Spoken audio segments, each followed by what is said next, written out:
بسم اللہ الرحمن الرحیم۔ السلام علیکم دوستوں، امید ہے کہ آپ سب خیریت سے ہوں گے، اچھے ہوں گے۔ دوستوں، آج کی اس ویڈیو میں ہم آپ کو اللہ کے نبی حضرت محمد صلی اللہ علیہ وآلہ وسلم کے بچپن کا ایک دل خوش کر دینے والا واقعہ سنائیں گے۔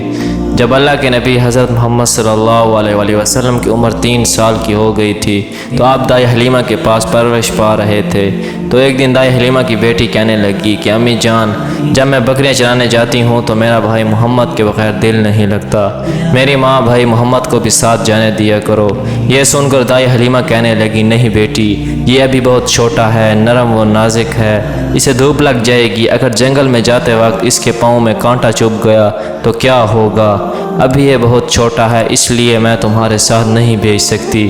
جنگل کے جانور اسے تکلیف پہنچائیں گے یا کوئی جانور اسے اٹھا کر لے گیا تو کیا ہوگا؟ نہیں بیٹی نہیں، میں اسے نہیں جانے دے سکتی۔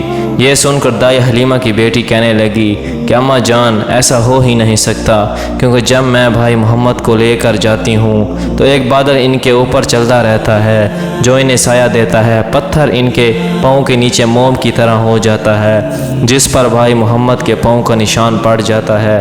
جانور انہیں رک رک کر دیکھتے ہیں اور ان کے ادب میں جھک کر کھڑے ہو جاتے ہیں۔ بیٹی کے بار بار کہنے پر دائی حلیمہ نے اجازت دے دی۔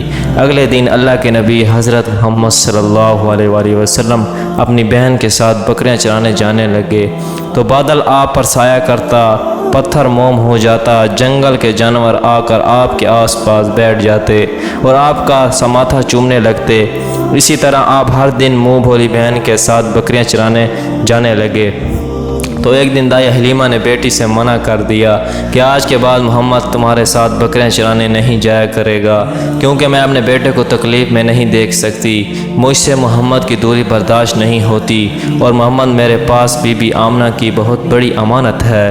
تو پھر آپ اپنی بہن کے ساتھ جنگل میں بکریاں چرانے کے لیے نہیں جانے لگے۔ اسی طرح 3 دن گزر گئے تو ایک دن دائی حلیمہ کا بیٹا روتا ہوا کہنے لگا کہ امی جان، ہماری ایک بکری کو بھیڑیا اٹھا کر لے گیا۔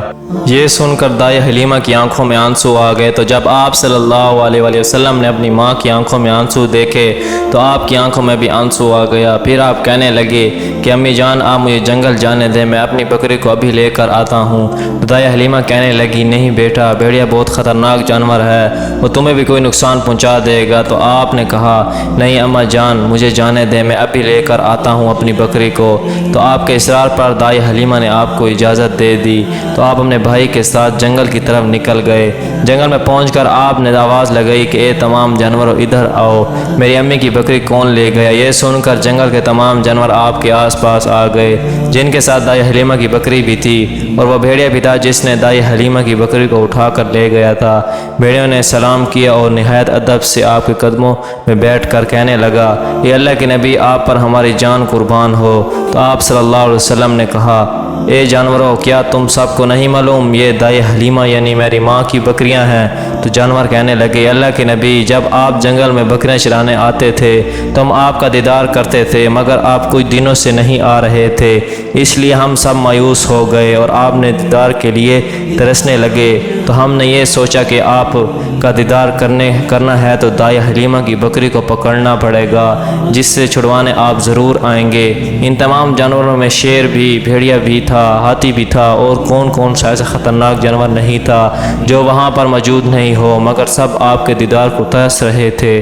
سب آ کر آپ کے قدموں میں بیٹھ گئے اور دائی حلیمہ کی بکری کو صحیح سلامت آپ کے حوالے کر دیا۔ اللہ اللہ۔ دوستو، یہ تھے ہمارے نبی صلی اللہ علیہ وسلم کی ذات، جن سے جانور بھی محبت کرتے تھے۔ انسان تو انسان، جانور، جنات، ہر کوئی آپ کا ادب کرتا تھا، ہر کوئی آپ سے بے انتہا محبت کرتا تھا۔ سبحان اللہ۔ کامنٹ میں سبحان اللہ ضرور لکھیں۔ دوستوں، کیا آپ جانتے ہیں وہ کون سا گناہ ہے جو مسلمان اپنی زندگی میں کبھی نہیں کر سکتا، اور جو شخص وہ گناہ کرے گا تو وہ حضور اکرم صلی اللہ علیہ وآلہ وسلم کے حساب سے مومن نہیں۔ حضرت صفوان رضی اللہ تعالیٰ عنہ سے روایت ہے کہ رسول اکرم صلی اللہ علیہ وآلہ وسلم سے کسی شخص نے پوچھا کہ کیا مومن بزدل ہو سکتا ہے؟ تو حضور صلی اللہ علیہ وآلہ وسلم نے فرمایا، ہاں، پھر کسی نے عرض کیا کہ مومن بخیل ہو سکتا ہے؟ تو حضور صلی اللہ علیہ وآلہ وسلم نے فرمایا ہاں۔ پھر کسی شخص نے عرض کیا کہ مومن جھوٹا ہو سکتا ہے؟ تو رسول اللہ صلی اللہ علیہ وسلم نے ارشاد فرمایا نہیں، مومن کبھی جھوٹ نہیں بول سکتا۔ اللہ تعالی ہم سب کو جھوٹ بولنے سے حفاظت فرمائے۔ کومنٹ میں آمین ضرور لکھیں۔